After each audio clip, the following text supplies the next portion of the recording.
Start your recipe with दीक्षामध्ये आपले सर्वांचे स्वागत आहे। आणि आज आपण बघणार आहोत साबुदाण्यापासून बनवलेले वेगवेगळ्या आकाराचे पदार्थ। इथे एक वाटी साबुदाणा घेतलेला आहे। आता हा साबुदाणा आपल्याला कढईमध्ये भाजून घ्यायचा आहे। कढई मी तापायला ठेवलेली होती, आता त्याच्यात मी साबुदाणा टाकला आहे। साबुदाण्याला आपल्याला चमच्याने हलवत राहायचं आहे। साबुदाणा भाजल्याने आकाराने थोडासा मोठा होतो आणि फुलतो, त्याच्यासाठी आपल्याला भाजायचा आहे। साबुदाण्याला हलवत राहिल्यामुळे तो सगळीकडून व्यवस्थित भाजला जातो आणि व्यवस्थित फुलतो। तुम्ही बघू शकता साबुदाणा हलका हलका फुलत आहे, जसा पॉपकॉर्न फुलतो तसा तो फुलत आहे। हे बघा कसा छान फुललेला आहे। साबुदाणा पूर्णपणे थंड झाल्याच्या नंतर आपल्याला त्याला मिक्सर जार मध्ये घेऊन बारीक करायचा आहे। अशा प्रकारची आपल्याला साबुदाण्याची पावडर करून घ्यायची आहे। आता आपल्याला एक बाउल घ्यायचा आहे। बाउल मध्ये साबुदाण्याचं पीठ टाकायचं आहे। तुम्ही थोडीफार इथे भगरही घेऊ शकता, भगरचं जे पीठ आहे ते टाकू शकता 2-3 चमचे। आता ज्या वाटीने आपण साबुदाण्याचं पीठ घेतलं त्याच वाटीने आपल्याला बटाट्याला कुस्करून घ्यायचं आहे। आता मी 3-4 हिरव्या मिरच्यांचा ठेचा करून घेतलेला आहे। चिमूटभर जिरे टाकले आहे आणि नंतर चवीनुसार मीठ टाकायचं आहे। जर तुमच्याकडे उपवासाला कोथिंबीर चालत असेल तर तुम्ही इथे कोथिंबीरही टाकू शकता। आणि आता इथे 3 ते 4 चमचे शेंगदाण्यांचा कूट घ्यायचा आहे। आता हे सर्व मिश्रण आपल्याला व्यवस्थित मिक्स करायचं आहे।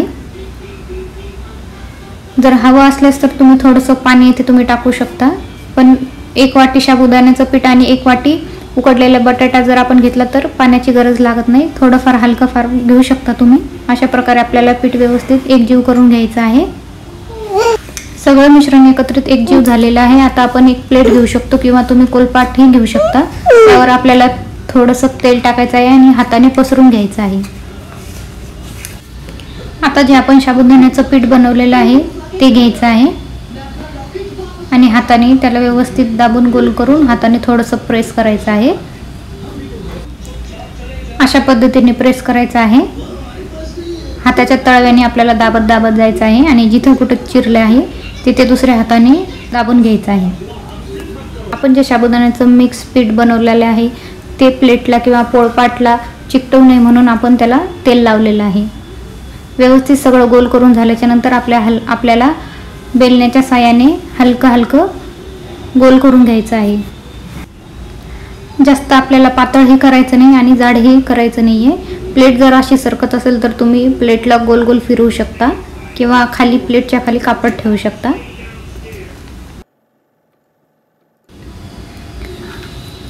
सगळं लाटून झाल्याच्या नंतर आपल्याला अशा ज्या काही कडा आहेत चिरलेल्या त्या दुसऱ्या हाताने प्रेस करून दाबून घ्यायचे आहे। व्यवस्थित अशा हलक्या हाताने आपल्याला जॉईंट करून घ्यायचं आहे सगळं, म्हणजे लाटलेल्या मिश्रणाला छान असा गोलचा आकार येईल। सगळं व्यवस्थित गोल करून झाल्याच्या नंतर आता आपण मधोमध चाकूच्या साहाय्याने कट करून घेणार आहोत, कारण एका साईडचे आपल्याला गोल बनवायचे आहे आणि एका साईडचे ट्रायंगल, स्टिक आणि जे काही स्क्वेअर चौकोन बनवायचे आहे ते बनवून घ्यायचे आहे। सेम हीच रेसिपी तुम्ही मुलांच्या डब्यांसाठीही करून देऊ शकता, फक्त याच्यात साबुदाण्याच्या पीठऐवजी तुम्ही मक्याचं पीठ किंवा तांदळाचं पीठ वापरू शकता। आता एका साईडने आपल्याला असे कट करून घ्यायचे आहे आणि त्याचे ट्रायंगल करायचे, त्रिकोण करायचे आहेत आणि काहींचे चौकोन करायचे आहेत। चाकूला जर पीठ चिटकत असेल तर तुम्ही चाकूला थोडंसं तेल लावू शकता आणि मग कट करू शकता, त्याच्यामुळे चिटकणार नाही। आपण जशी पाटवडी बनवतो तसे टाईपचं मी एक आकार बनवलेला आहे आणि बाकीचे उरलेले थोडेफार मी तसे करून घेणार आहे। आता याचे आपण त्रिकोण आकार करून घेऊया।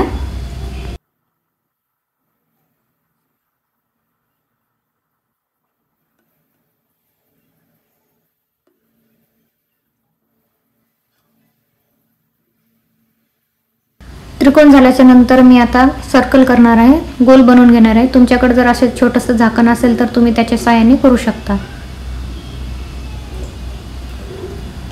अशाच प्रकारे आपण बाकीचेही गोल करून घेऊया। एका साईडने मी कढईमध्ये तेल तापायला ठेवलं होतं, तेल छान तापलं आहे। गॅसचा फ्लेम हा आपल्याला मीडियम टू हाय ठेवायचा आहे, लो ठेवायचा नाहीये, नाहीतर जे शेप्स बनवले आहेत ते तेलकट होऊन जाईल। दोन्ही साईडने आपल्याला व्यवस्थित गोल्डन ब्राऊन होईपर्यंत तळून घ्यायचं आहे। अशाच प्रकारे मी सगळे शेप्स हे तळून घेत आहे।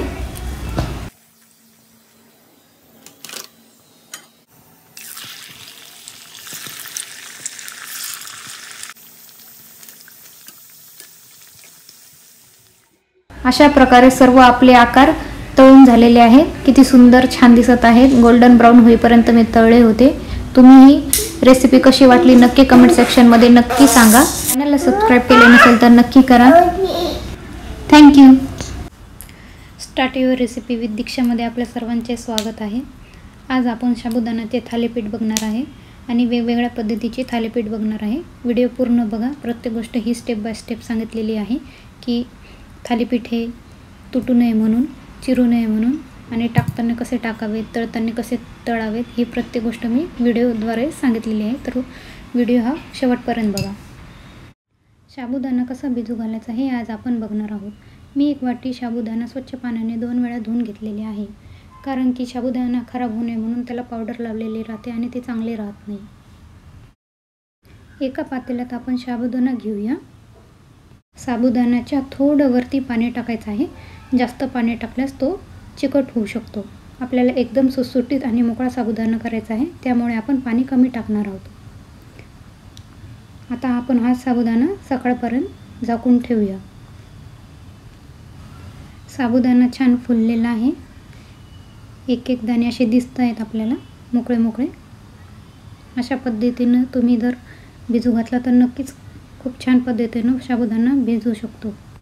रात्री साबुदाणा जर नसन भिजू घातलेला तर नंतर दुसऱ्या दिवशी 4 ते 5 तासात साबुदाणा चांगला दिसतो। थालीपीठसाठी लागणारे साहित्य: उकडलेले 1 ते 2 बटाटे, मीठ, भाजलेले शेंगदाण्यांचा कूट, 1 वाटी साबुदाणा आणि 3 ते 4 मिरच्या वाटलेल्या आहेत। सर्वप्रथम प्लेटमध्ये साबुदाणा घ्यायचा आहे।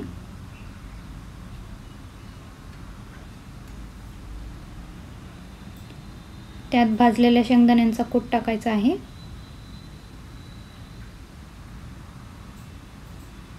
नंतर हिरवी मिरची आणि उकडलेले बटाटे हे चांगले कुस्करून टाकायचे आहे।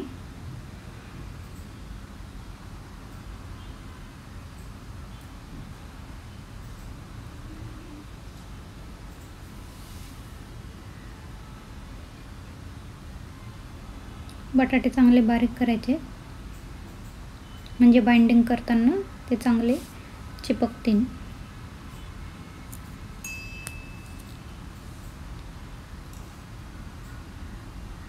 चवीनुसार मीठ। मिश्रण मिक्स करताना त्याला खूप जास्त वेळ मिक्स नाही करत बसायचं, कारण की त्याच्यातले जे साबुदाणा आहे ते चुरा होण्याची शक्यता असते। तर ते चुरा नाही करायचे आपल्याला, जस्ट थोडं थोडं हलक्या हाताने बाइंड करून घ्यायचं एकत्र सगळं।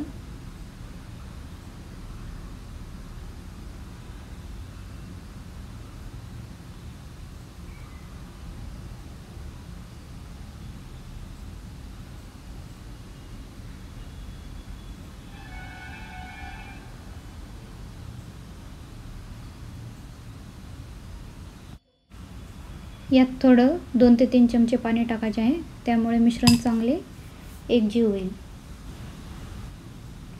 पाणी टाकल्यानंतर परत थोडंसं सगळं मिक्स करून घ्यायचं आहे। आपलं मिश्रण तयार आहे। आता एक पोळपाट घ्यावं आणि त्यावर मी प्लास्टिकची बॅग घेतली। प्लास्टिकची बॅग नसेल तर तुम्ही रुमालही यूज करू शकता। रुमाल यूज करायचा नसतं तर प्लास्टिकची बॅग यूज करू शकता। त्यावरती तेल लावायचं आहे, त्यामुळे वडे चिटकणार नाही। थोडा साबुदाण्याच्या वड्याचे मिश्रण घेऊन हातावर गोल करायचे आहे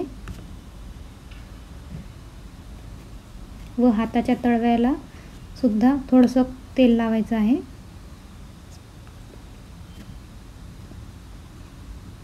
आता जो गोल बनवला तो खाली ठेवून हलकासा तळव्याने प्रेस करायचा आहे आणि साईडने जिथं कुठं चिरलं असेल ते दाबून घ्यायचं आहे।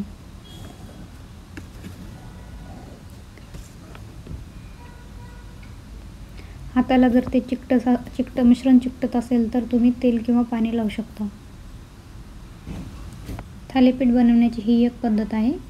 दुसरी पद्धत आपण पुढे बघणारच आहोत. आणि किचनमध्ये नवीन असलेल्यांसाठी थालीपीठ हे चिरू शकतात, तर त्यावेळी काय करायचे ते मी पुढे सांगितले आहे. नंतर तवा गरम झाला की त्यावर थोडं तेल टाकायचे आहे व अलगद थालीपीठ बॅगपासून वेगळे करून हातावर घ्यायचे आहे आणि सांभाळून तव्यावर टाकायचे आहे.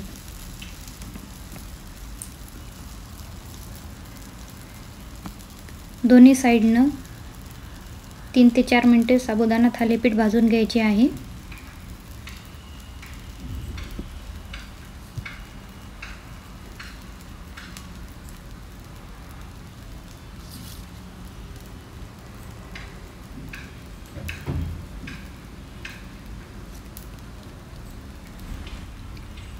मीडियम फ्लेमवरती ठेवायचं आहे.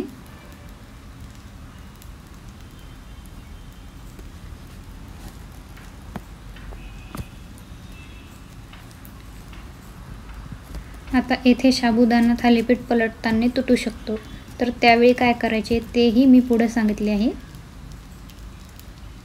हे बघा, मी जे नवीन आहेत त्यांचं असं तुटू शकतो पलटताना, त्याच्यासाठी मी थोडीशी ट्रिक सांगितलेली आहे समोर.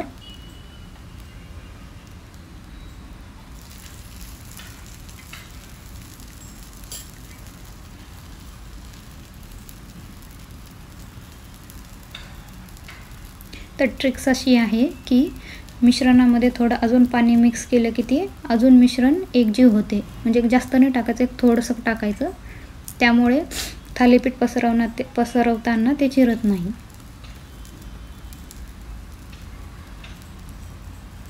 थालीपीठ पलटवताना तुटलं आहे बघा, तर ते न तुटावे यासाठी मी पुढच्या पद्धतीत सांगितलं आहे की कसं न तुटावा. आता थालीपीठ बनलेलं आहे, आता काढून घेऊयात.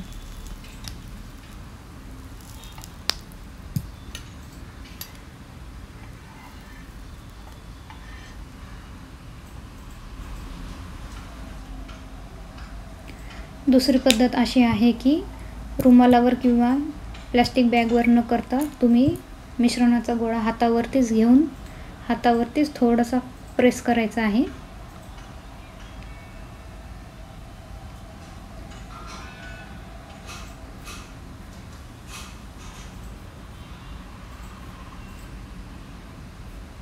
दोन्ही बाजूंनी व्यवस्थित तळव्याने सगळ्या बाजूंनी हलकं हलकं प्रेस करायचं आहे आणि सांभाळून हलवून टाकायचं आहे.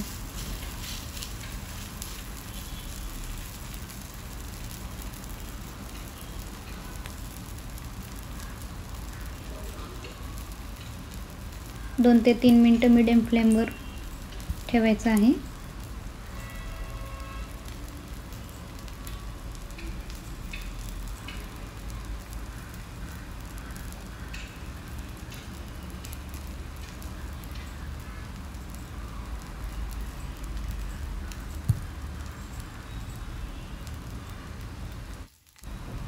आता तिसरी पद्धत बघूया.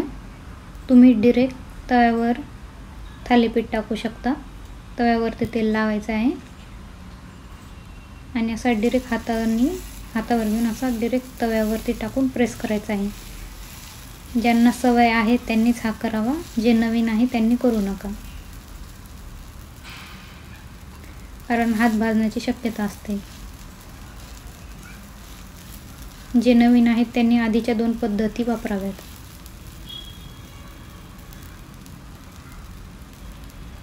अशा प्रकारे 2 ते 3 मिनिटं दोन्ही साईडने भाजून घ्यायचं आहे.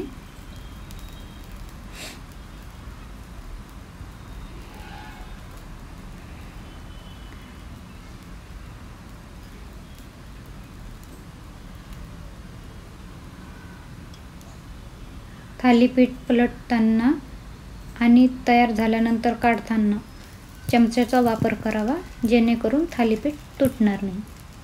ही एक ट्रिक आहे, टिप्स आहे तुमच्यासाठी.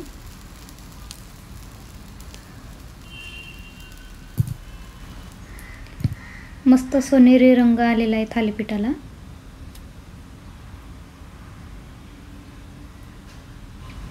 चमच्याच्या सहाय्याने आता थालीपीठ काढून घेऊया। अशा पद्धतीने आपले वेगवेगळ्या प्रकारांनी बनवलेले थालीपीठ तयार झालेले आहे। व्हिडिओ कसा वाटला, टिप्स कशा वाटल्या कमेंट सेक्शन बॉक्समध्ये नक्की कळवा आणि चॅनलला सबस्क्राईब करायला विसरू नका। थँक्यू।